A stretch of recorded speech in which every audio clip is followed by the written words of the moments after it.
podcast is part of the Sports Social Podcast Network. Another close week for all the Welsh sides, with only 6 points in total being the difference for all three of the matches. Wales women make history as the second team ever to score a try bonus point in the Six Nations against the Red Roses. All that and more coming up now.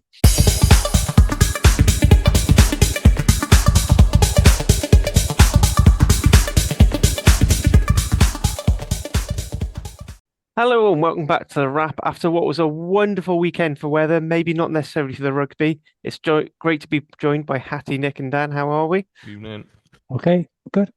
I've just about recovered from Saturday. Yeah, we'll get onto your little trip over to Ashton Gate in a bit. But first, Nick, the news. Yeah, outside of politics, it's been relatively quiet. Dragons have announced the signing of back rower Tel Patea from the Auckland Blues. I think he's in the wider squad. Has mainly played the level below that. He's obviously got a big shoes to fill, but in fairness to him, he can play across the back row and is known to the coaches. So be interesting to see how he goes. Scarlet's captain and top try scorer last season, Josh McLeod, 29, has signed a new deal to stay at the club. And finally, for the news, this evening it's been confirmed that outside half Callum Sheedy, 30, is staying with the club. And that's it, really. It's been on the re-signings, new signings, a very, very quiet week. Yes, and I think the only other news is something we discussed last week with the Y11 deal falling through, but yeah, I don't think there's really much to say there. It's not happening. I think the only interesting thing is that the WRU have basically said they're not currently open to a new buyer at this time. They've closed any sort of offers and applications, which stinks a bit to me. But I imagine the boys at Cardiff Central go into that in a bit more. Why would they do that? Because they never actually wanted this. I feel like they only really wanted to sell Cardiff to Y11 specifically because they knew it was the best chance to go down to three. And what they want is three teams. That's the right answer there, because my understanding is, the American lot had plenty of money, and that was a decent bid anyway. So when you break it down, you start the backpedal. It just stinks to high heaven to me. Yeah. At what point now is the chief executive's job tenable in any way?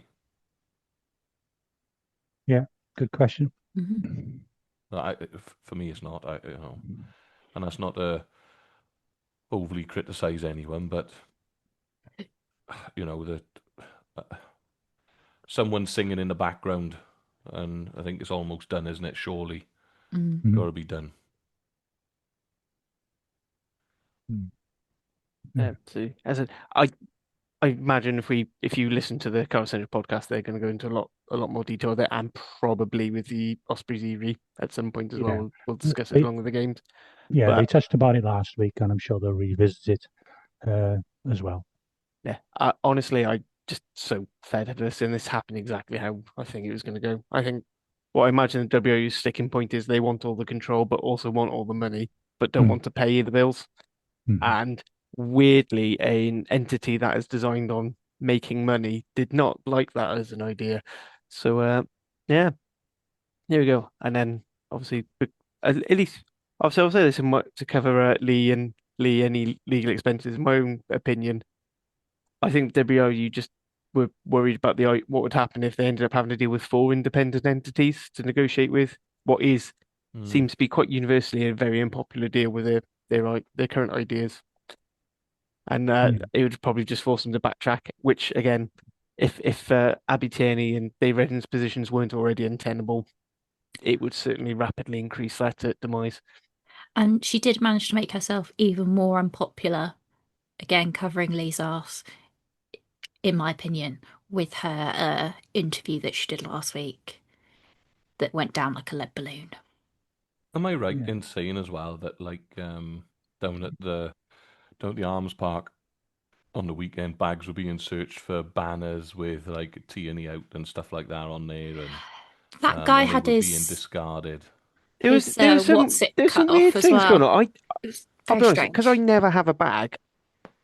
it's not something I noticed or even thinking. So yeah, there were a lot of things, particularly a lot of people like who'd normally do media or photography, and they collect.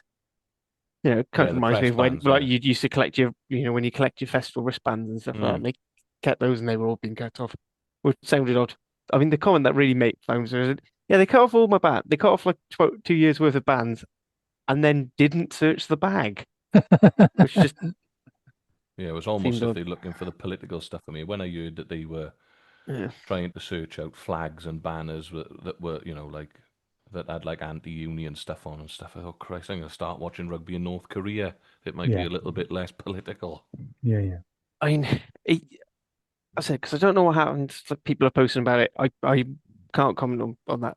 But the only thing it says to me is the sooner we can get her into independent hands, the better, Mm. because it stinks. We're all, we are often the villains in Welsh rugby. Most of us have started just embracing that now. But being under the union's control just makes it worse, and it feels a bit soulless.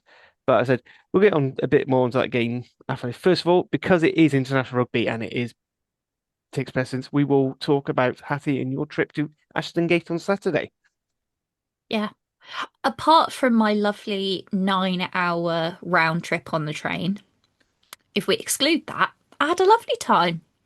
Um, I know a lot of people You kind of did see shrug. a lovely dog, to be fair. Oh, yeah. So I was waiting at Birmingham New Street, and there was this tiny little white fluffy dog, and its owners. It was sat on a bench with its owners, and they were hand feeding it.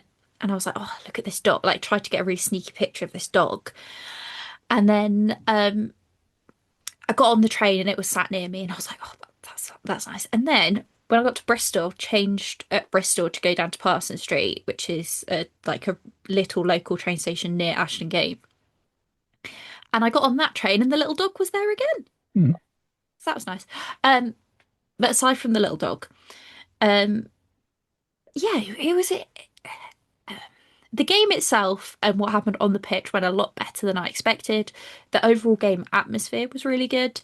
I will say, and this was something that I spoke to Hugh about afterwards because he was also at the game, was that it was a slightly different crowd than I've seen at women's rugby games in recent years. There were still kids there, but there were significantly fewer kids percentage wise. There was a lot more adults.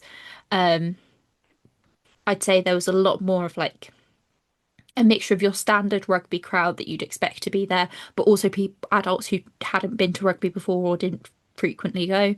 So it was quite an interesting crowd to be there. And there's a good mix of Welsh and English fans. Obviously, being in Bristol, there was a lot of people that went over the border as well. So yeah, it it was really, really good on that part. It was really crowded. Crowd control really did stink. I don't think a lot of venues have got used to the fact that women's rugby has a different crowd to men's rugby, and therefore, like, more food is sold, for example. So they haven't worked out that like crowd control needs to be different around food stands, for example, and that people are going to buy the pizzas and the overpriced chicken, like breaded chicken and whatever, rather than just getting a pie from behind the bar. But aside from that, I thought it was a good game. I know Hugh had a slightly different experience, but yeah, it was good on that part. In terms of what happened on the pitch, big history was made. It was the first time that Wales got a bonus point from a game against England in the Women's Six Nations since bonus points were introduced, and it was the first non-French team to do so in the Women's Six Nations. France have got 3 try bonus points in the past from England games. Nobody else in the competition has managed to do that, so that was cracking. I was really, really happy seeing them get 4 tries. I know I said again for the game against France that if we got 4 tries, I'd be ecstatic. Doing against England was something I would have never expected us to do, and the fact that they didn't all come in one block. We had 2 in the first half and then 2 in the last 10 minutes of the second half. I think we didn't give up. We knew we had like eyes on the prize to get a losing bonus point, and I was pretty happy with that. I think one of the main reasons why we were able to do that is that we didn't play into the game that England want us to play. One of the big mistakes that a lot of teams do when they play the Red Roses is that their game plan seems to be to stop England rather than play their own game and actually focus on attack. Whereas for us, we actually did focus on playing the game we wanted to play.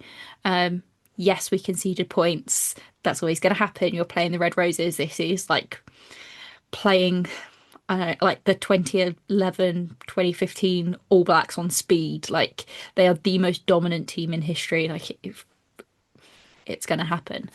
There were a couple of issues. Again, I talked about it last week. Kaylee Powell's defense is not good. I thought you were going to say existent. I yeah, I said to Harley whilst I was watching the game, I was like, I've figured out that it's not as if she doesn't attempt to make the tackle. It's that like she's in the right place. She just can't tackle. She sort of wraps her arms and flops and thinks that that's like if she goes down, the other person would go down. But she's like 5'2" and like 9 stone soaking wet. So when you're going up against some of the English players who are like 6 foot, it's just not going to do anything. And she misses a lot of tackles. Like she'd go in and they've stepped her because she's taken too long to try and flop. Like it's really, really painful. And then she had a yellow card for a knock on, which was just annoying. Our discipline rather, was really good throughout the game. I think we conceded 6 penalties, which I thought was excellent. But to have that yellow card off something that was really stupid and didn't need to be done, was quite frustrating. Another thing that it could be a little bit of an issue and something that we need to work on is our ruck speed. Our ruck speed was quite a lot slower than England's. It was probably in line with like a men's game in terms of speed, but generally the women's game, especially since sort of the dominance of Canada last year, it has sped up significantly, and the women's game is extremely fast when it comes to ruck time. So with our ruck speed being a little bit quite significantly slower than England's, it is something that we maybe need to work on. But overall, like we've had 2 losing bonus points in 3 games, 2 of which were our trickiest games. I'm not like it's not great, but I think we're working, we're developing, and I'm not mad at the game. I think it was the best we could have hoped for. I don't know if you guys watched the game and what you thought. I said I've only watched highlights first half. What managed to sit through the second half was, I mean, with the weather we had, I was out in the garden with the kids. But the thing that pleased me is it wasn't all maul tries. It wasn't all pick and No. goes. It wasn't it. There was a variety, which I thought Mm. is a nice improvement. It looks almost like we're starting to see a development in Sean Lynn's Wales. Mm. So that's good. A few positive I've picked up through the stats. We were more efficient, ever so slightly more efficient than England. So we, Mhm. 4 points per 22 entries as opposed to 3.6. Some of our line out was a bit better. The big issue, and I'm going to keep drilling this down because it really rankles me because I've seen what she can do at club, is our kicking, like to get out of dodge, is just not good enough.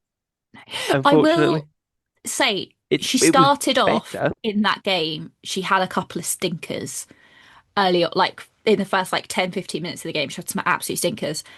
And it did get better throughout the game. I think she realised she was under pressure and she had to step up. I think it did help having Kira Bevan back, and I think Kira Bevan played better than she has recently for Wales. I think her game stepped up again, where she obviously missed out on the starting jersey last week. She was back in this week. I think she needed that competition. When you look back at when Kira Bevan was playing at her best a couple of years ago, she had Fionn Lewis sort of chasing up behind her, breathing down her neck. And actually having that competition is good for her. I think it pushes her forward. With Lakey, she just, when the team started clicking, she started playing better. But like any 10, she's going to play better when the team's going forward and it's working. You can't say that that's just like a unique thing to her. I think that's most 10s. So yeah. I know we're sort of bringing this all about Lakey and her kicking, but I mean, Katie Powell ostensibly is a 10. She should be able to also take some of this pressure off. She doesn't Um, kick. yeah, but I mean, we're talking about non-kicking 10s on the Uh, off air, but I This is the won't thing, I won't like, bring in one of our family co-hosts yeah. But with that one, but yeah. like Kaylee Powell is when she plays 10, she runs the ball, she plays close to the line, she is that kind of 10. she really doesn't kick very much. And so that's also kind of one of the reasons why I don't love her at 15. What's she being Who does picked When's, for? Slacky? She Who can't. She does? can't kick and she can't tackle. Why is she being picked? well, Dan, that's my question. She does she can make an excellent run and like she evades tackles and she scored a lovely try at the weekend. But she's not. We've got other options that need time to develop. Like we've got Nikita Prothero, who is an out and out 15 who can tackle like an absolute beast, but she just needs game time at an international level. So why is she not being given that option? Who does Well, sorry, Slacky? Who Go does on, Nick. Slacky Sorry. George play for? Gloucester Hartpury. So Does she perform for them? yeah, three-time PWR champion. She's been player of the match in two of those finals. Yeah. So she's Slacky's got some talent then, is she? Oh yeah, it. It's one of the like really bizarre things is that she at club level she's incredible, but she doesn't seem to bring that to country. And I think there's been a lot of chat of like, well, she has very very different 9 and 12s at club than she does. So, and then also I will say, although she's had the jersey for a lot longer, when the team was under Johan Cunningham, he didn't change the game plan from when Snowy retired. So the game plan stayed the same and it was based around Snowy, but Snowy was a completely different 10. Right. So she did kind of have an unfair start, I think. Um, Look, for me, just to change tack a little bit, I think it's showing our lack of depth, really, in that we haven't got any other option there. Um, the reality is when she plays, I think, club rugby, she's effectively playing for arguably the best club team, maybe even in the world. yeah, I would say so. She's having a bit of an armchair ride. She's got Mo Hunt inside her, who plays at 12 with her regularly. usually it's Tatiana Hurd. There you go. So she's surrounded by quality. And the reality is, I suppose, for Wales is we got to either find a Test match rugby is a different animal, isn't it? Right? Yeah. Than club rugby. Ultimately, you just want to win rugby matches, and if you've not got that ability to exit properly, and by exit properly, I mean if you can't get out of the shit deep in your own 22 up towards the 10-meter line, you're just gifting people constant red zone entries, aren't you? Which is a problem. So while she may well be our best 10, is she the best option there in terms of game management, long kicking, and so on and so forth? I don't know. Is the answer? Hattie would know better than me. We probably haven't got anyone else. Um, and this is probably where we find ourselves. You look at how many changes have England got in that team? How many people have they got missing? What would this be fair to say is probably a second team on an England basis? Yeah, I, I think that Um, with England, I would say like they just have so much depth. They also keep plundering other countries for depth, but that's a different story. well, including Um, ourselves. yeah. Look, Um, and I totally agree with you. When you can bring the likes of Jess Breach and Zoe Harrison off the bench, it's different animal, isn't it? But it's just, I mentioned it last week. I just think it's a sign of the time for Welsh rugby. We got very little depth. Ultimately we got to keep rolling with the same punches, and Cleggy may not be able to kick the ball long. But then surely you've got to be having someone in with her on a specialist kicking basis, going, look, we understand the rest of her game's very good. Let's try and get 10 meters on her kicking game. Can we relieve the pressure by box kicking more efficiently from first phase, especially from line out, that sort of thing. So there's a little bit to work on. The silver lining was, as Hattie said, that we scored 4 tries, 4 good tries as well. I think we earned them. But ultimately we lost. We conceded 10 tries to on Saturday, and whether we like it or not, we've had a bit of a battering. yeah. I will say there is a slight silver lining in that Freya Bell made her debut. She's a under 20s Wales fly half and centre. She was with Quins before. I think she's been Cardiff Met I think Walia. She's had some concussion issues, but she was chosen to come in with obviously we've had some injuries in the backs. I think she played really well. I also think Jenna De Vera played really, really well at 12. Um, both of them, like Jenna De Vera again, can play 10. So we have those options. They're just very young and very green. Both of them, as I said, Freya's had concussion issues, Jenna De Vera's had ACL issues. So neither of them have had massive amounts of time at club. So it'll be nice to see them develop. But that's where like Celtic Challenge comes in, making sure that the players who want to play certain positions are playing those positions rather than when they're in the PWR, they're kind of just being shoved elsewhere. So yeah, And I'm like, not. I'm glad you mentioned Jen De Vera, because I did want to ask, because 70 minutes for your first start for your country against England is a hell of a. And she didn't look out of place. I was going to say, obviously I only saw the second half, so it was only about 30 minutes on of it, but I thought she looked well. I could see something there. I said, I Yeah. mean, as you mentioned, she is a 10, 12 slash 12. So again, we're talking about like things to help Blakey George that maybe instead of her having to get her so deep that we can kick, maybe if we start kicking off 12, which is where the benefit of this system comes in, that would be nice. Yeah, and I think that's where like previously we've had proper centres. We've not had 10, 12 combos. We've had just proper centres who, we've had crash like Karen Lake for a really long time. He was just a crash ball centre. She didn't particularly have a strong kicking game. That worked really, really well when you had Snowy, but it didn't necessarily work with George. So it, it is different styles. I think with these two, they are still really green. Freya's played now 10 minutes of international rugby. Jenna Vera's played 80 minutes over 2 games. I think that was probably the best Wales has played in a very long time. So it is interesting that it happened with those two players. Um, also, does Jenna De Vera kick the ball further than Leggy George? I think Lecky George could probably get, honestly, she can get serious distance. She just Until she's in a hasn't Wales been, jersey. yeah, until she's in a Wales jersey and then she doesn't seem to, for some bizarre reason. But she is like the leader in 50-22s in the PWR, which is why it doesn't really make much sense. I do think Dan has a point that, it's harder because you're on a path that tends to be going backwards, although, I think against teams like Scotland, or even Ireland and Italy, really, we should be getting parity.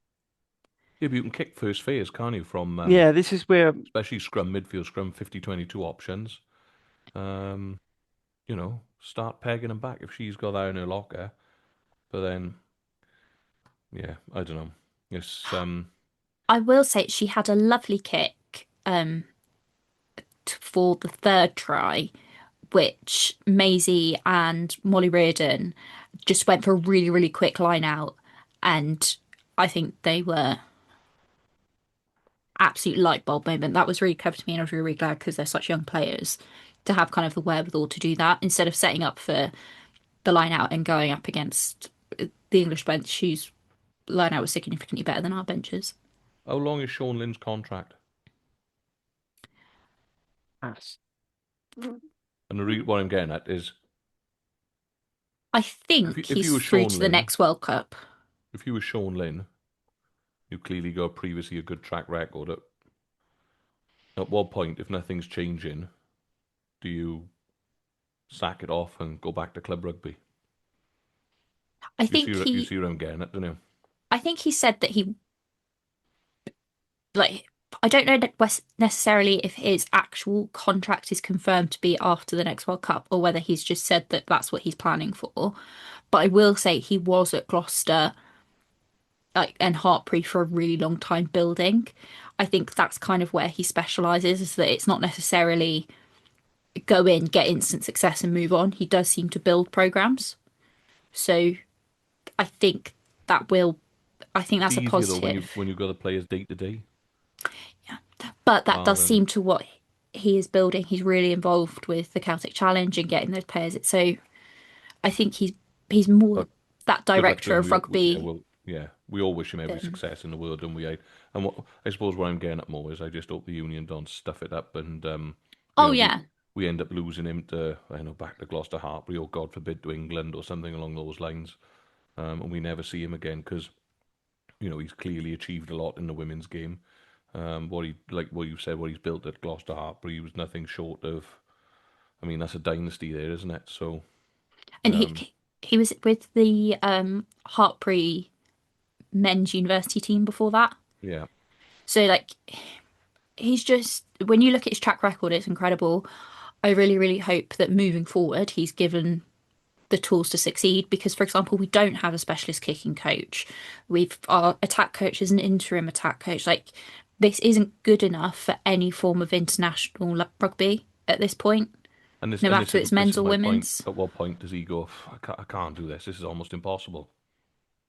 So I'm gonna just quickly jump in, but for me, I think it's got to be when he stops getting improvement out of the players. Mm. Because for me, I know I'm almost considering the last Six Nations in the World Cup almost as write off where he's basically like, this is what I've got. I'm going to see what I've got, and then I'm going to see what I need, and that's where he started building it, bringing in more of the Celtic Challenge players in my eyes, and from the new blood like Jenna Devere, but and actually as well as Georgia Iona, who I think me and Hattie when we saw she was being picked as a second row, we were thinking, what, she's back, but actually, do you know what? She's exactly what we've been missing in that second And row. she's also skipped under 20s, like under 21. She was playing under 18s last year. Yeah, well, I mean, it goes back to the old cliche: It's if you're good enough, mad. you're old enough. Yeah, it's just mad. But Yeah, yeah, she's been incredible. yeah. So for the only last thing I wanted to talk about with this, obviously, no game next week, so we're out. We're basically just it's the 60% point of the tournament. So just thought if you can give me a quick summary, about 2 minutes, basically sum up the first three games, a mid-season grade, and then what you'd like to see happen for the final two rounds. Mhm. So I would say the first game we lost, that's on us. But I also think it has given the team a lot of lessons. I think there's been a lot of lessons learned from that game. Um, the France game, we were absolutely blown away. But again, we've built on it, we've learnt on it. And going into the England game, I'm really, really impressed with our performance. Yes, we conceded 62 points, but we also scored 24. We're not a team that is used to scoring massive levels of points. Like this was big for us. Our attacking game is developing. We've made more line breaks in like 60% of the way through this competition than we did last year for the entire competition. Um, our meters, our kicking meters, everything like that, it's developing and it's growing. And I would say we're doing a lot better than we were last year, significantly better than the year before. Um, as we move into the next two games, I think if we can be competitive against Ireland, continue, get another losing bonus point, we target the Italy game. It's going to be hard. Italy had a really, really good game against Scotland, but we also know that they are an incredibly temperamental team who are hot one week and cold the next. We're also at home, so that's a benefit for us. Um, so yeah, I don't think it's out of the realm of possibility that we come fifth. Um, I think it's unlikely we come fourth, but mathematically it's very, very possible for us to come fifth if we keep up getting those bonus points. Um, so yeah, is it like have we completely skyrocketed and everything's improved overnight? No. Did anyone think that was going to happen? Also, no. But I do think that it's night and day on how we were playing last year, even if overall we're not necessarily getting wins. We don't stink. We're actually playing rugby now. Welcome to Wales. So just for those who haven't been keeping an eye on the Women's Six Nations table, so as it stands, you've got England and France in first and second, both on 3 wins and maximum 15 points. England ahead on a superior points difference. Then we have Italy in third with 1 win on 6 points on a minus 43. Ireland comes in fourth, again 1 win, 2 losses, minus 3 points difference. Total points of five there. Then we have Scotland again with that solitary win over us, with the worst points difference of the pack, 99 with 99 points, and crucially they only have the 4 points, failing to get a bonus point in either of in any of their games. And then we have two losing bonus points, one for tries, one for coming within, and a minus 74 points if it's as Hattie says. Fifth real target. I imagine what we'll find is once all the games are played out, Ireland's are going to jump over Italy, and then that Wales-Italy game is going to say a lot. Yeah, I mean, Italy have got are playing England next, so their points difference is about to go crazy. Um, whereas Wales and Ireland have both played the big two. Um, Scotland, who are the walking wounded, are up against France next, so they're gonna sink to the bottom before they go away to play Ireland at the Aviva, which I don't think is going to end well for them. Bless them. And they're going to really rue not getting a bonus point against us. So mathematically, I think it's very possible. But yeah, I'm still really annoyed we didn't win that first game. Yeah, I mean, so I feel like that was a golden opportunity. It does remind me an awful lot of teams like the Dragons and with Wales men, where the team was more than good enough to win and probably should enough, but just didn't know Just how. didn't have we didn't have the experience or the north to do it. And I do think it's going to be very similar, I hope, knocking on everything.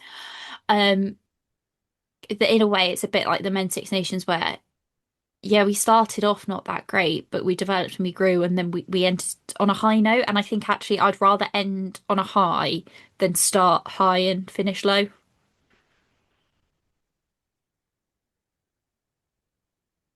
Yep, that's it. Does anyone have anything else they want to add to the Women's Six Nations before we move on? No.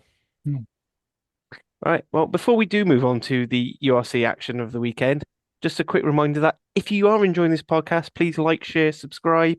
If you are an audio listener, please share a link with a friend. That's the best way to grow the audio format. If not, leave a comment underneath. Any reviews helpful. If you want something a little bit more in depth about Women's Six Nations, check out Women's Rugby Treehouse over on Global Game Line. Or if you want a bit more in depth about any of the regions, we have the regional pods. Dragon's Lair is already out for this week. Cardiff Central will be recording tomorrow. Saucepans are on tonight. Erie, I never remember when you're recording. I think it's Wednesdays. They're They've doing two recorded this week. tonight. They're doing two tonight. They're No, doing two. because it's the 100th episode of the Erie this week, so they're going to be doing something special for that. But they're just doing the normal review tonight, and then the special late in the week. Yep. And if you want to know what's going on with Super Rugby Cymru, so the tier just below the URC, the URC podcast giving us in-depth analysis into what is now wrapping up into the final stages as we enter the semi-finals. I know one of them is Cardiff Llandovery. Unfortunately, sorry, I cannot remember. It's probably Newport. And Ebervale. And Newport Evervale, Evervale. There you go. Eugene Cross. Yeah, so yeah, we'll go for that.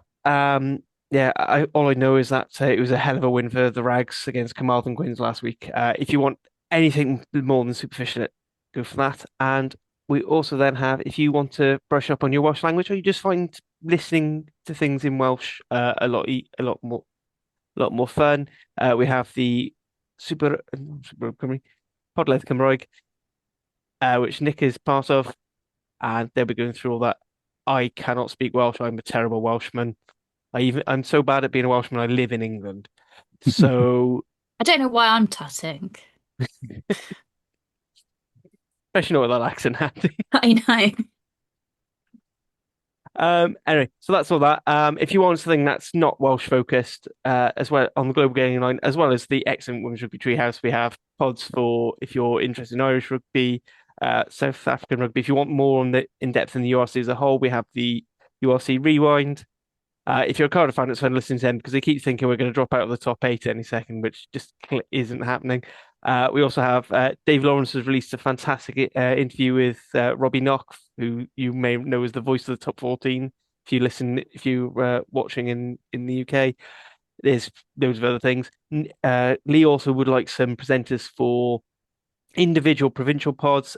Anyone who's interested in Scottish or Italian rugby as well, they want to go in, and also the English Premiership, and however many teams actually survive constantly being bust. And that's all my plug-in. There's also a shop somewhere. I don't know. We don't get the YouTube prompts. It's probably there. There could be a pop-up by there. Anyway, that's that. That's the stuff I don't want to talk about. What I do want to talk about is Friday night.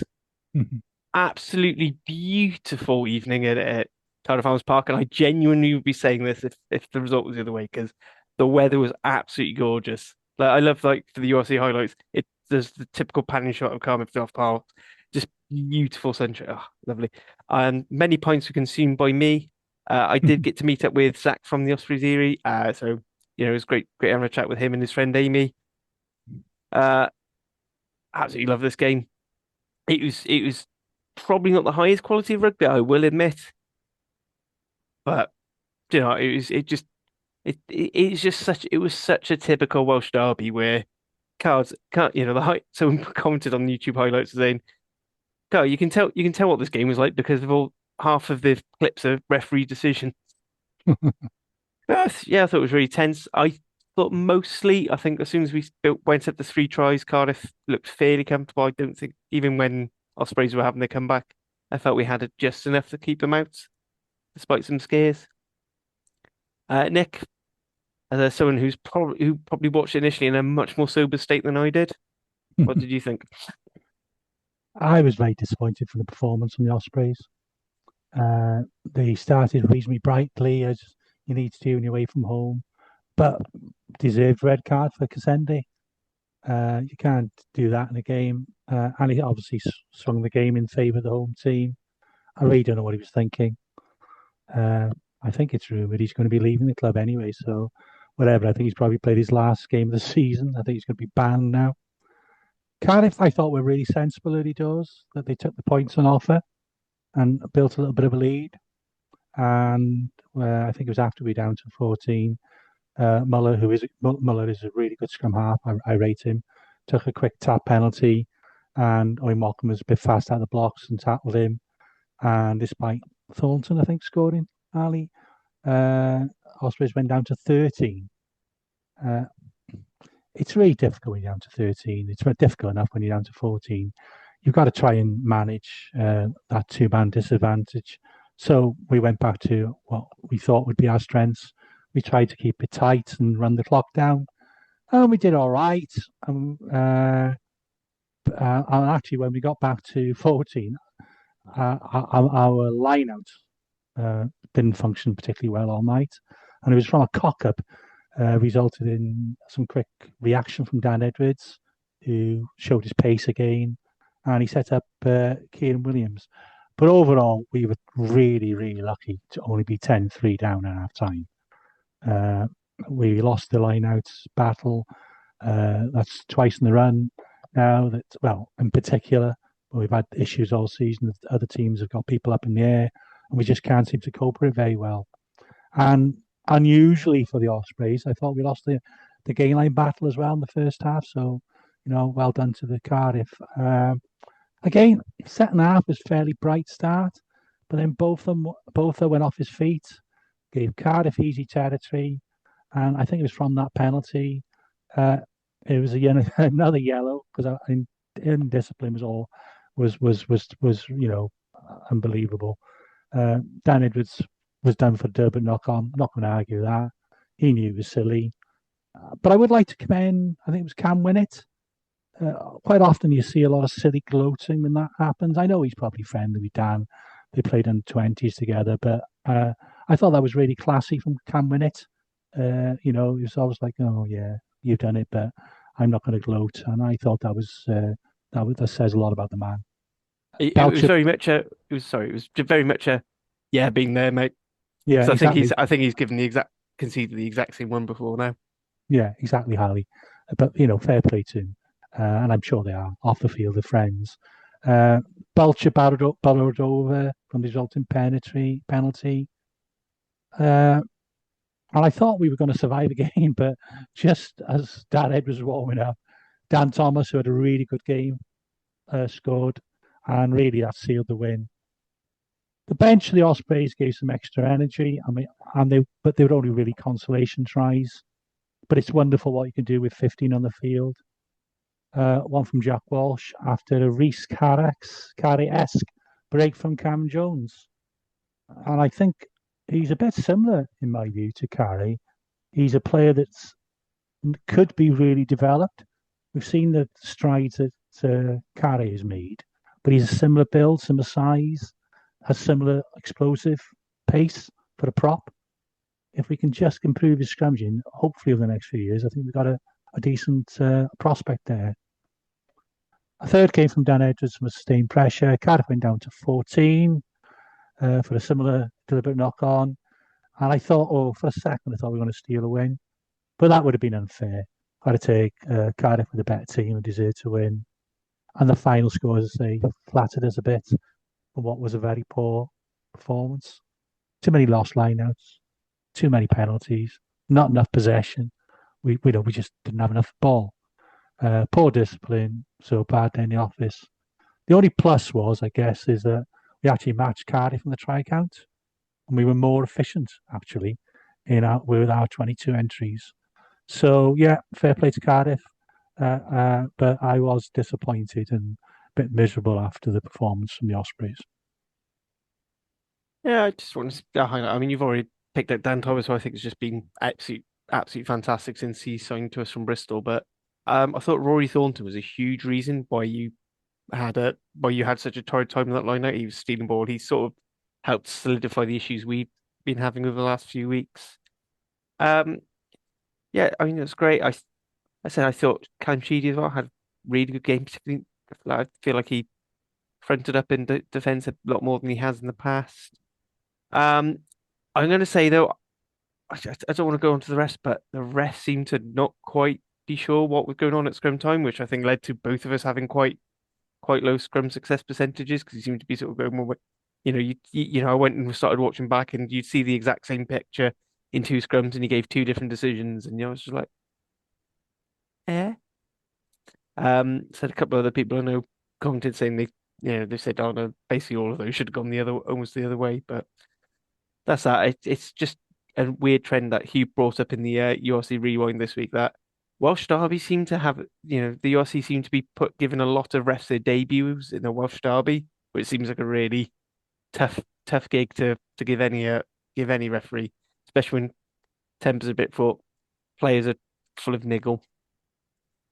But yeah, overall, I mean, I'm glad you brought up the efficiency because it is something that's really starting to hurt us. So again, discussing with you some stats because he was like, "Oh, so why does the URC think that you've got the third best defense then?" And I went, "Well, we've conceded the third fewest points in the whole league, and that's including that bashing by the Bulls." But the problem is whereas we only concede about 2 points more than the Stormers per game, we score 8 fewer points. Nearly enough 10 fewer points, and that's a huge difference. And that's reason why your Glasgow's, your Stormers, your Leinsters are on are up high and beating basically everyone, and people are just sort of going, well, why are they at the top table? And I mean, I think our defense has been keeping us through, but I do feel like something's going to break if we don't sort out that attack, particularly efficiency. I'll be honest, I'm surprised Liam Belcher scored from that tap penalty because we do it at least 3-4 times a game, and he never scores. It's usually only when we have a smart second phase. Does that Hattie Dan as the neutrals for this one? Anything you'd like to add? Yeah, well, you're going about the officiating, and I know you said about the Cocknessinger sending off. I thought that was a terrible decision myself. Personally, I thought the forearm started in the chest and rode up. I thought Callum Sheedy absolutely milked it by holding his mouth and his throat. And if that's the way the game's going, then the game's gone, Jeff. Because let's not forget, this is a physical contact sport. He could have stuck the palm of his hand in his face to hand him off. And that would have been fair game. And for me, it's a rugby incident. He's got the bumpers up. All right, it doesn't look great in the slow motion, but for me, that was soft. And I think the Ospreys have been harshly done by there. Personally, there's no way that was a red card for me, not in a month of Sundays. So I personally think that that was wrong. Discipline cost them, as you've already mentioned, though, on the whole. I think the penalty count was much higher. You're not gonna win games of rugby when you only got 13 players on the field for periods of time. The levels are too high for that. I did hear Hugh on the rewind say, I thought he was really harsh on his comments on the Ospreys, saying that they drag people down to their level and they're a bit of a pig of a team or something along those lines. I'm paraphrasing here, but I don't see that when the Ospreys play, especially under Boise. I think under Toby Booth, maybe. They were set up to play in a certain way, to be a dominant physical set piece team. However, I think at times this season, the Ospreys play some lovely rugby, and I think they score plenty of tries. Cardiff were lucky to hold on, really, but and in reality, Cardiff, with the entries that they've had, have done poorly not to put the team away when they've been down to 14 men for 20 minutes, was it, in a period of time where... How long do you play with 13 people on the field? Close on 20. There you go. So Cardiff have got out of jail, really, but I know it's a bit controversial saying about the cock and a singer thing, but personally I think that's soft. I was going to say it's probably the most cards in a Welsh derby with the fewest fights, which is quite impressive, actually. Um, The ref but lost it, really, hasn't he? He's lost control of the fixture. I just think, I I understand, they're probably thinking, oh, well, most of the Welsh teams are battling near the bottom, so, they get lower quality refs or whatever. But it, in a derby game, it should be an experienced referee, and it should be experienced assistants as well, because emotions are running high and they are difficult. And quite a lot of the time, especially in Welsh derbies, the rugby quality is absolute dog shit, but the emotion is probably better than anything else, and bordering on test level, because these are guys that know each other, and they're fighting for the same starting spots for Wales, or they have history, etc. So yeah, I just think it's a weird choice to keep doing that. And I think, actually, am I right in saying the Ospreys have scored more points than Cardiff this season? Yeah, we scored more tries. I More think we've tries got as well. more tries than both teams, and yeah. So yeah, I think it's I don't mean it, but if that's what you said, that's unfair. Both we've got more tries, I think, since the inception of the URC. Neither Cardiff or the Scarlets. So not quite sure where that data's coming from. Yeah, look, yeah, it was, for me, though, that's everything you want out of a derby. Drama, controversy, it was physical, it was packed. How many people were there, Harley, do you know? Over 12,000, Ah, see, perfect. which apparently you'd get more people for the darts at the motor point, even though the capacity is only like 6,000. But It's that's total, what happens when people comment on BBC threads. yeah, total nonsense. But it was lively, the weather was good. I'm assuming the beer was semi-decent as well. Um, and for me, that's exactly what we want, is a full-blooded Welsh derby. Um, more of those we want. And if you get rid of a team, we'll have less. Yeah, So true. long may it rain. If you're interested, Nick, the Ospreys have scored 3 more tries than Cardiff this season and conceded 12 more. Yeah, I didn't say So, that. I said the scoreboard tries. Yeah. at least they're Yeah, exciting.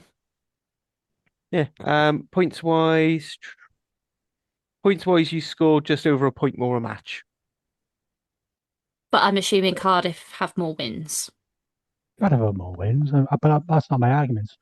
Yeah. My argument is we've scored decent, not as good as last season or the season before, but we're heading to we score tries.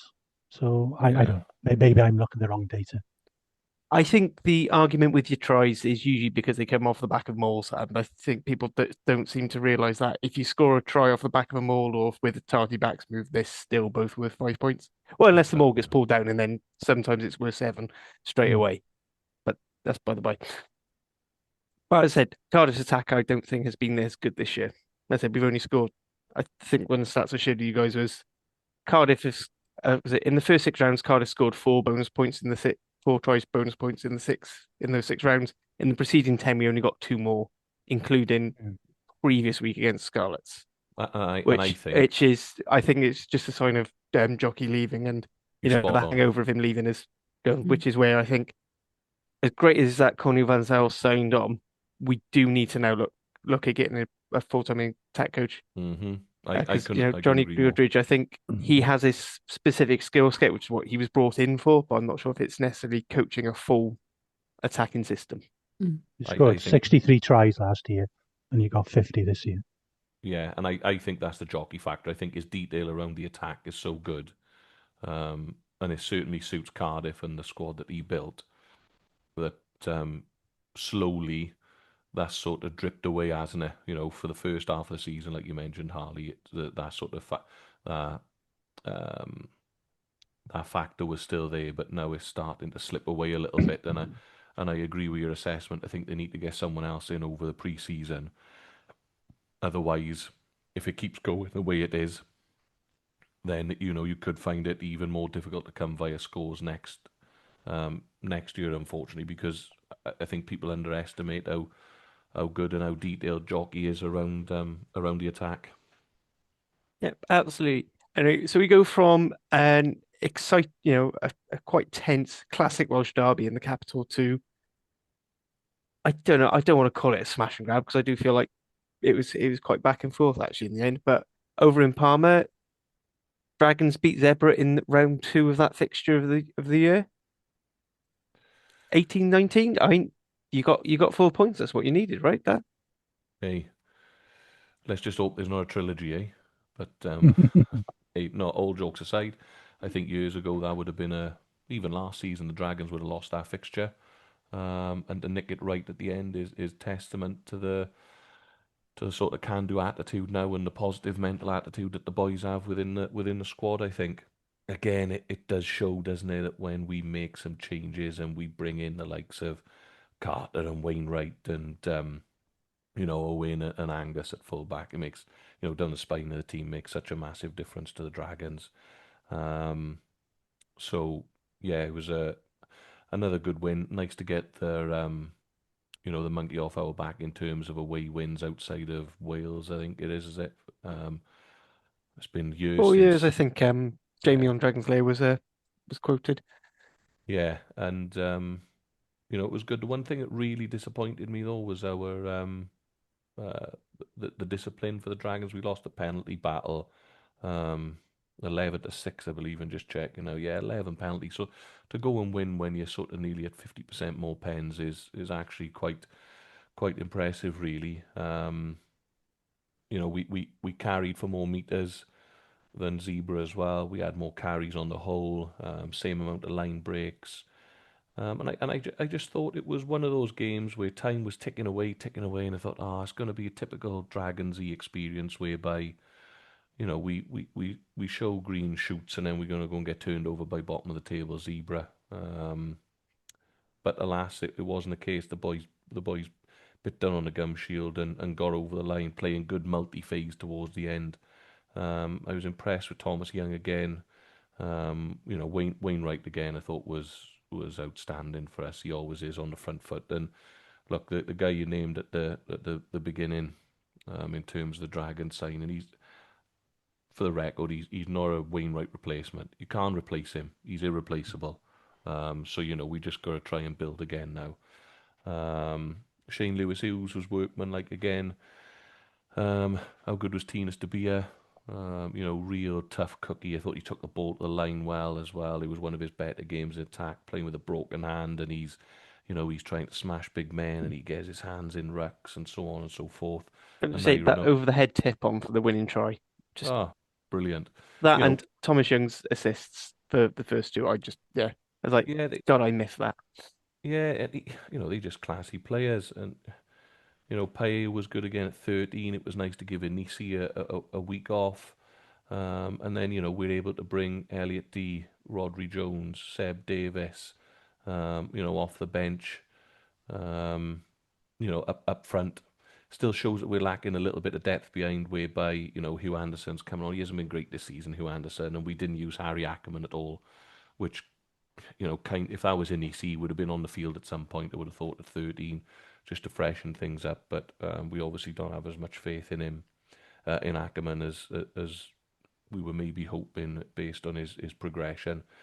But no, I thought it was another good outing from the Dragons away from home. Tough place to go, Zebra. Everyone's kind of nobody's gone over there and absolutely spanked them. So yeah, I was pleased with the win, and I think most importantly that we come away with a full bill of health as well. I think I don't know whether there'll be any news this week based on that, but yeah, it was. I don't know what you guys thought about it, but I was pleased with the way we went about our business. I was quite critical last week of the Dragons' performance, but there were, as you said, Dan, a lot of changes. Uh, and this, as I was hoping, they reacted to that. Yeah. Obviously, personnel made a difference as well, of course, but showed a lot of fight, a lot of spirit, and to win it in the last minute, well, in injury time as they did. Yeah. Obviously, I was watching the other game before. I only saw the last half hour or so. How did the scrum go overall? I thought the scrum was okay. Look, we won our own ball. Yeah. Scrum success was 100%.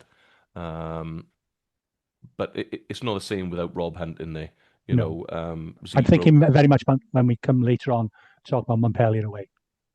And that's going to be the acid test for us, isn't it? Whether we can go and whether we can do it out there without Rob Hunt. I do worry. If I'm honest, I thought Dylan Lewis did okay.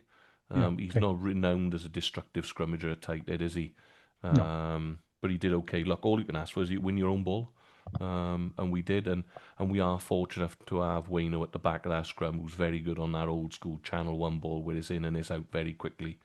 So yeah, six from 6 this week is great. But the worrying thing for me, as I mentioned, was our penalty count, because I'm sure we'll go on to it later on, but we can't give Montpellier free entries because it's going to be a lot. Nice monkey off the Dragon's back, though, isn't it, to get that away win?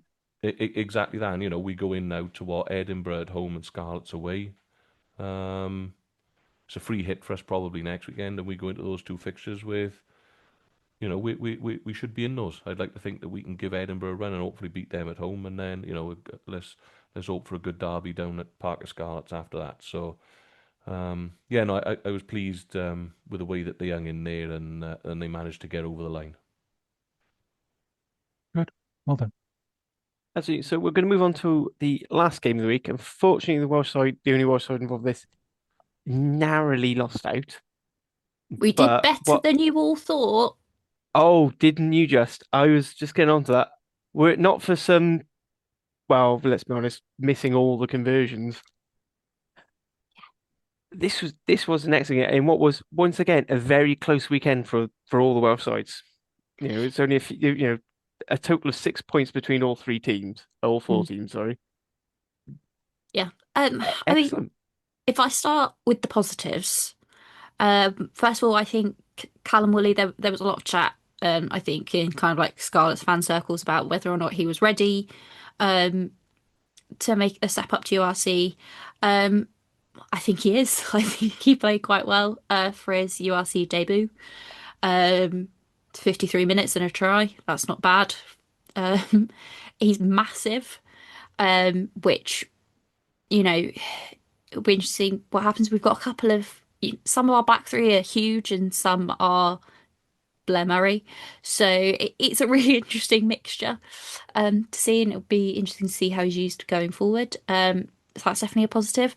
I will say my favourite Labrador, Tame Plumtree, whilst he was at the scene of the crime several times, he didn't concede a single penalty or receive a card. Good boy. Wasn't caught. Is what you're saying there. Right, I brought out my Labrador mug in honour of our favourite Labrador doing that last weekend. I also thought that Hawkins probably had his most creative, most 10-like game. If you don't include what happened when he had to kick for the posts If you ignore that, I think he had quite a decent game. He was fine for the penalties. Yeah, just the conversions, and then finally to round off the positives. Aside from I think our line out was pretty decent, and Fletcher Anderson was Fletcher Anderson, usuals, whatever. Um, we also have a new Welsh qualified baby has entered the world, uh, with Marnus van der Merwe's wife giving birth in West Wales. So Brython Thunder, hopefully in about 20 years, we'll have a new front row player.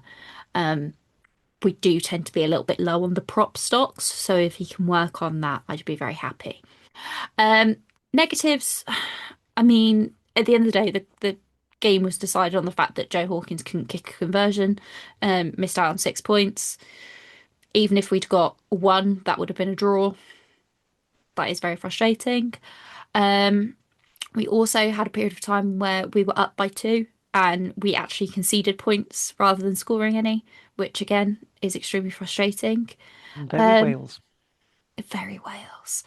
Um, so yeah, it was just that earlier on this season I talked about how the Dragons, like, they kept going through this period where when they kept getting draws is because like they'd forgotten how to win, and now they seem to have flipped on that, and that's how they got. It was a very very narrow win at the weekend, but they fought back and they got it and they got that win. With the Scarlets, it feels like we're in the position that the Dragons were a few months ago, where actually those things like conversions, yeah, it wouldn't have mattered if the Bulls had pulled out the game that everyone expected the Bulls to pull out. It wouldn't have mattered if we were 6 points off. But actually, this ended up being a really close game, and we had Joe Hawkins out, and we didn't have a backup option to kick. Really, if you've had a player miss two kicks in what is seeming to be quite a tight game, surely you would change the kicker. But we didn't seem to have anybody else who could step in. Um, so yeah, it's just a bit frustrating. But it does seem to be we've cleaned up some things. Our scrum also struggled, but I think everyone expected that.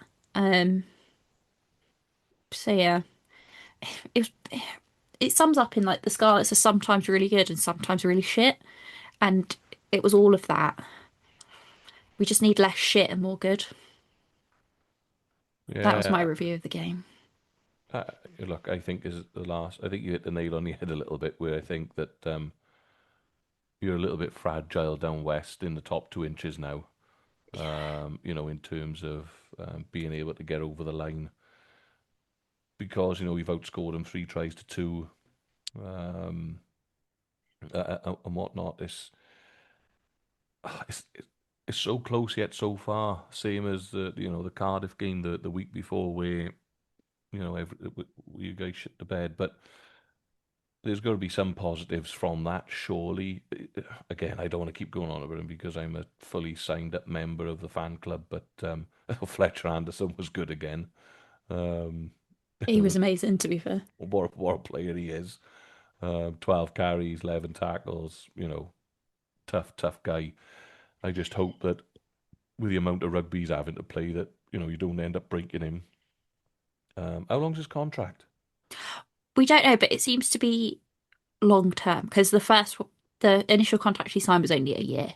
So I think I've had like two, Hmm, 3. They're saying long maybe. term, that usually means 3. Yeah. And But I yeah, also just don't really, when they're not specific, it sets me on edge a little bit, especially seeing he's not Welsh qualified. yeah, he could be Well, handy so down at Rodney Parade, especially with Wayne going. But anyway, we Hands digress. off. But the only other thing was you mentioned the goal kick in is Carwyn Leggett Jones wasn't used on the weekend. The only sub that wasn't used. What what what have the Scarlets got to lose by chucking him in there? You've lost the game anyway. You've got absolutely nothing to play for this season. You may as well chuck him in there. You imagine how it would have felt for him, slot in could have Yeah. slotted a match-winning penalty or a conversion or whatever it may be. Um, but And alas, it's like, thing is that putting him in, there's nothing to lose but everything to gain. Like, I agree, if because it, it's just yeah, frustrating. if he'd have missed a load of tackles or go run over and all this, he'd be going, well, look, he's only 8.5 years of age, and you'd expect that against a load of big South Africans. It's like almost like a no pressure, just go out there and do your thing. But So that was a little bit of a baffling one for me. But look, I hope this run of form for the Scarlets continues until the end of the season when the Dragons head down there, and I think hopefully we would have remembered how to win by then. who we got next? Ospreys.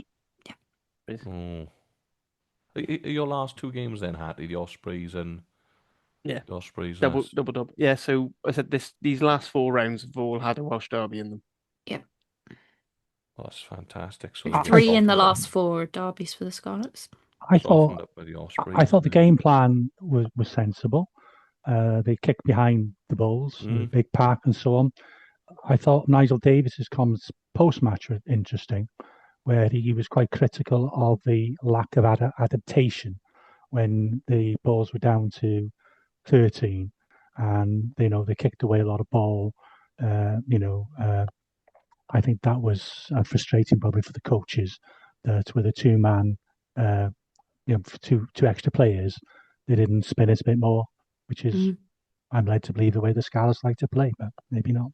But surely the next question for the journalist there would be when he says that, and I think that's a good point actually, Nick. Surely those messages would be getting on, because as a coach now you would go in, right, they're down to 13. Which players did they have carded? It was the So they had it was a front rower and the outside centre. and the outside centre. So you've got an option to attack them both up front and behind. I mean, your first move there is call a scrum, next penalty, to get another front rower on at cost of what will probably be a flanker. Yeah, exactly. good They're point. going to put at least 7 in this scrum because they may be good, but they're not that good. So you've got something to attack. And for me, that comes from the stands, because a lot of that has to come from the stands, because those boys are out there and giving it their all, and they're hanging out their arse at some points. So that level of composure needs to come on via a message going, look, they're down to 13 now. Let's call for a scrum. They have to put someone else in some way. They have to make some changes to ensure that they got a suitable amount of front rowers and so on and so forth. And let's try and attack you X, Y, and Z, this area of the field. Let's try and play 5-5. Let's stretch them a little bit more. Let's try and get to edges. There's space in behind in the chip zone because they're worried about covering the backfield, but there was none of that. So hopefully that message got on from the coaching staff. But then, he's got to hold the players' account during the week, isn't he? As simple as that. Yeah. I think we did. They did have to bring off a flanker in the end so we could have a scrum, but I don't think it particularly made it. I'm just frustrated in how he handled it, and I think a lot of it comes from the fact that, like I said, like there's not really any depth, and we're missing some players who could make those decisions on the pitch, but also like it's getting messages onto the pitch, as you said, and they felt like little headless chickens running around the place. They just don't seem to have the experience on how to manage a game like that, and that's where we miss people like Costello and McLeod. And sorry, I was just going to say, I think that especially having lost this one now as well, is that I think Scarlets fans need to be careful that the boys haven't got like one foot on the beach and gone, look, it's done and dusted now. Okay, they can finish above the Dragons, and there's personal pride to play for. But sometimes when it's been a long old season, especially if you've been playing international rugby as well, and you've had a bollock in most weeks, it's easy to switch off. It's going to be a tough ask to keep that group together when ultimately they've got nothing to play for. Yeah, I was going to say, with this, especially particularly the lack of adaptability on the pitch, does hint at what is a problem that both myself, Hugh, and others have brought up with Peel as a head coach. This is still his first head coach role, but I feel like he's still not learning certain lessons. No.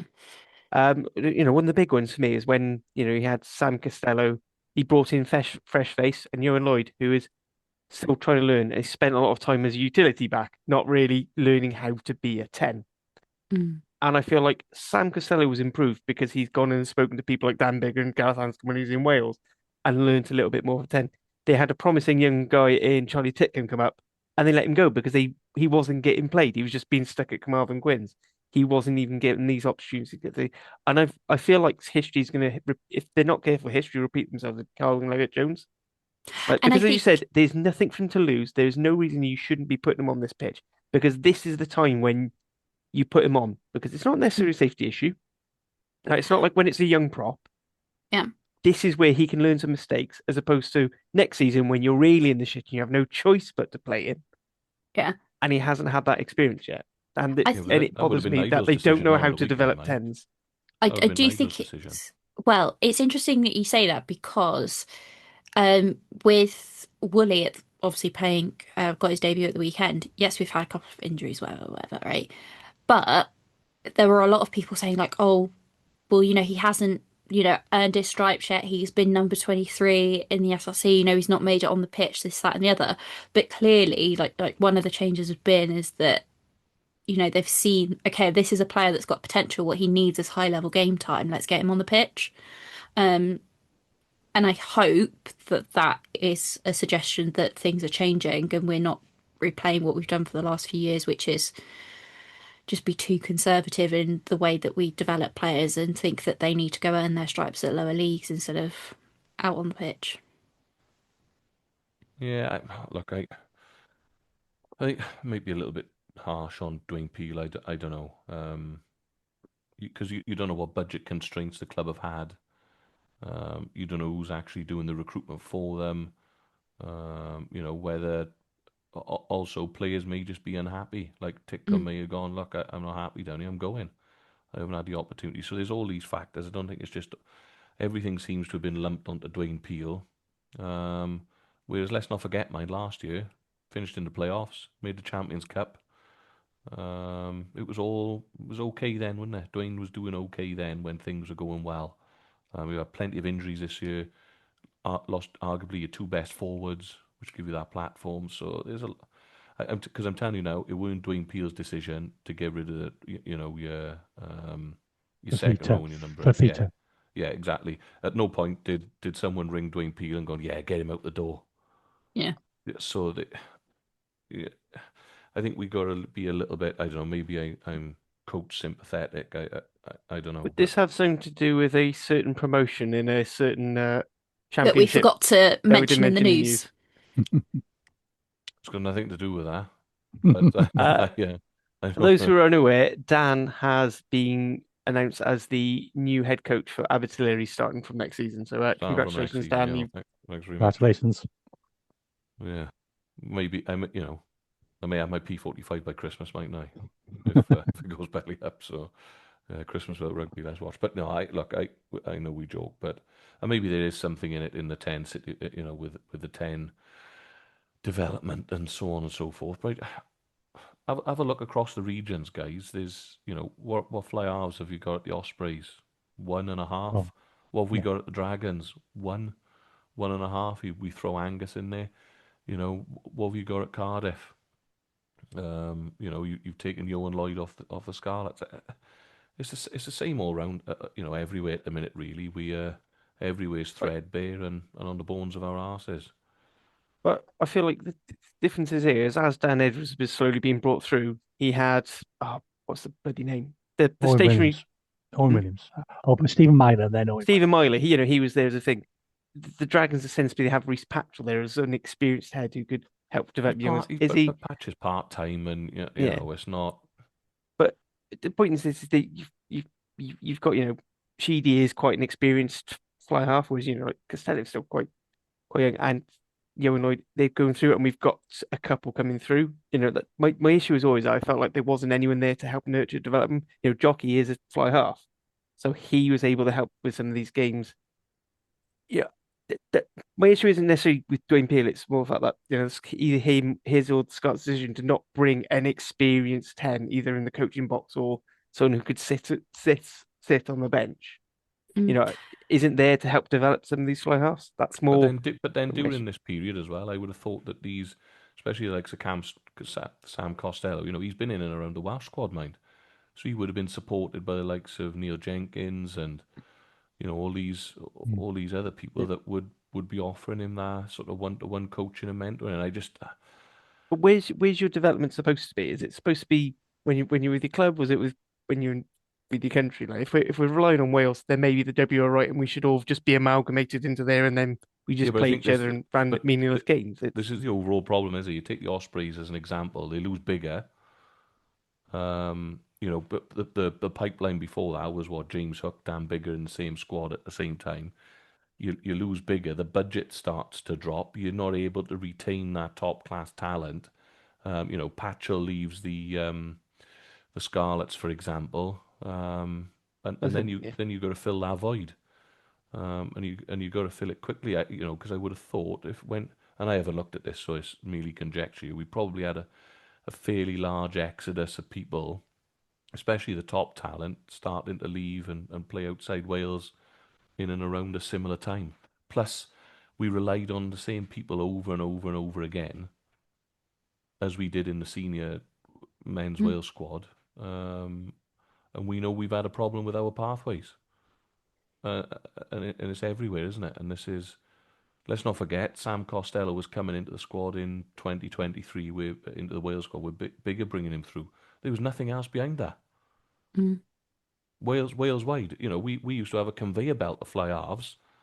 Costello was a Leicester Tigers product, And really. he was at Leicester Tigers, yeah. So where's Mm. where's our conveyor belt gone? Some things again, this just goes back when you start picking away at the scab a little bit. It's the pathway issue, isn't it? Because how can we go from producing all of those fly halves to being in a position where we are now, where if we were going to pick a national team tomorrow, we'd probably go with Dan Edwards, maybe maybe Sam Costello, and ultimately we've all sat on here and gone, oh, we're really hopeful that Carwyn Leggett-Jones is going to be the next superstar off the rank, and he's 18. still in Pampers. He's got his A levels in a couple of weeks, so once he gets those out of the way, he's more available. Good And on him. that's not a joke. No, I know. It's just So, depressing. and when you break it down like this, it is a sad state of affairs, isn't it? So look at what did we go through in the early and mid 2000s? What do we have there? Steve Jones, Hookie, Dan Bigger, Friesland, Reece Bigger, Patchell, Priestland, Anscombe. Anscombe.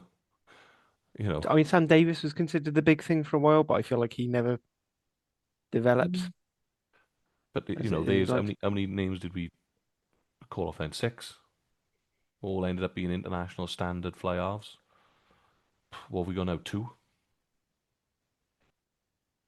3-ish if you consider Sheedy, which Or maybe Jared Evans, yeah, but yeah, one of those two. But one of even those then, two, I agree, not there you probably go. not there. So that's the position we're in, isn't it? And unless they fix the pathways, they can go on about cutting a region and doing all these other things. They've been wasting month on month, year after year. I can't see any progression in the pathways. If they don't fix the pathways, you're going to have the same issue.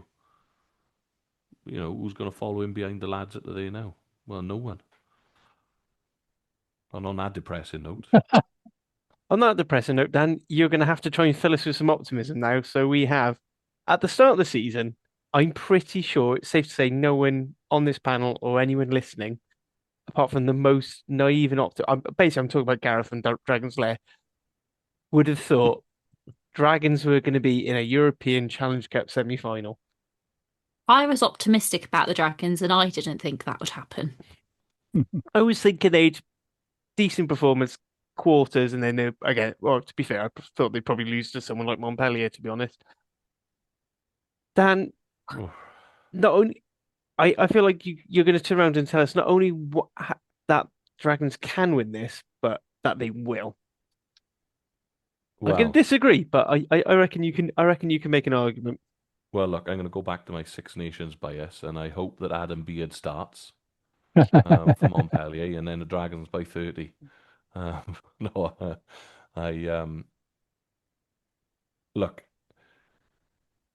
But is anyone in the world of rugby expecting the Dragons to go out to Montpellier and win on the weekend? No one. And if I was Philo, that would be my message all week. No one's expecting you to win, so go out there and prove some people wrong. I would argue that this is the biggest game of a lot of their playing careers. Some of them may never get back to a major European semi-final. So the message has to be, you got to go out on your shield, boys. It's as simple as that. Pressure is an absolute privilege. They've worked their socks off on the back of a South African tour, then to go to Paris, then to go back out to Italy, and to win against all odds, really, on, as we've previously discussed, on what is a threadbare squad, managing injuries and players lost and so on and so forth, to then, have this opportunity to go and cause what may arguably be the biggest upset in Challenge Cup history. What a major driver that should be, and they should go out there with no fear, show them no respect, and throw the kitchen sink at any Frenchman wandering around in a blue shirt out in Montpellier on the weekend. And I got no doubt they'll leave it out there as true men of Gwent, and irrespective of the result, they will be proud of their performance and their endeavour. And do you know what? That's all I can hope for, is the fact that they go out there and put in a shift, put their bodies on the line, and show everyone what people of Gwent are made of. And we'll be absolutely proud as punch of every single one of them. So that's where I am on it. When you look through their squad, Abeladze, who else have we got in here at the minute now? A couple of Adam people Beard. on various registries. Yeah, I was going to say, well, Mohammed BRB. House is technically in the squad, but I don't know if he's still in prison or not. Yeah, I think he's still in prison. He's in jail for. Well, he could Domestic play, but he abuse. can only play in one half of the pitch because his ankle tag. Because his ankle tab, yeah. Billy Vunipola. It's a stacked squad. And look, having watched them in recent weeks, and they're going well in the top 14 and so on and so forth. The big thing for me is we can't give them entries. A game plan for me for the Dragons would be kick the leather off the thing. Don't give them 22 entries. Discipline has to be on point. We need to be on 8 or less penalties. Any penalties conceded need to be in their half. Nothing in our third. I wouldn't even say. I would say don't risk anything unless it's in their 22. To be honest, just because you just can't give them entries, That ball. because if you give them entries, effectively you just end up getting mauled over. Because that's what they did to Connacht in the last round. They just overpowered them a little bit. But what I did think was when Connacht, the game was all but gone for Connacht. But when they did come alive, they started to look lively. So, go out there and play with some reckless abandonment, throw the ball around a little bit when you're in the right areas of the field, but kick the leather off at the start. Don't give them entries, and then fortune favours the brave. And I don't know where you'd come down on this position, but as like from my head, if I was the Dragons coaches now, knowing how dangerous that maul is, I'd be throwing everything into marking their calls and getting up and disrupting at source. Don't give them the chance to set, because I think if you get set, you're going to start conceding penalties, which gets them further up, which more penalties. Yeah, look, I'd be throwing two pods up where possible and the making a problem you mess got of with them. that is if you miss I on know both, it's then- risky, but then you end up Are you- further down the field. are you better off with the risk of that happening, or it definitely happening when they march through you with a set more unopposed? That was my only No, thinking on and that side. look, I think it's a valid point. If you're 5 meters from the line, for example, what you don't want to risk as well is like yellow cards. So maybe you're almost as if, look, accept the inevitable. Let's go up and compete against it. If we get mauled over, we get mauled over, and we just restart from a kickoff. But just have and have that mindset that we can go out there and score enough points. Look, the reality is that they're likely to score 4 tries. I would have thought, especially being at home. They're at least good for that. So the Dragons need to ensure the Dragons got to score enough points. The only way you're going to score points is if you're playing in the right area of the field. You don't want to overplay, because a high phase count is a hidden risk variable. The more phases you have, the more likelihood it is that someone's going to knock the ball on. You're going to concede a penalty at the right time, or they're going to turn you over and then get to play in transition, and no one wants that. So as fewer phases as possible until you get in the red zone, and then when you do have it in the red zone, keep hold of it, and pressure turns into penalties, and penalties turns into points. It would be that simple for me. Anything Anyone else? else hold out any hope for the men of Gwent? It would I be think so fun if they won. Oh, it'd be amazing. Be absolutely amazing. yeah, you've got nothing to lose of it. It's a Nothing. very tough ask. We know what strong French, and they are a strong French team this year. Doing well. They've had a good result. Bordeaux away. Yeah, beat Bordeaux. Yeah. So that's quite a task in itself. So yeah, give it all you got, and hopefully it'll be enough. Look, they currently sat third in Top 14. in the top 14. Yeah, scored something stupid like 600. Oh, yeah, 675 points. Yeah, but they have Um, played like 600 games, so Yeah, They 22 games, started yeah. back in like 2022 this season. Look, the other thing that may factor in this is whether they look at it and go, look, the Dragons have had a long old season already.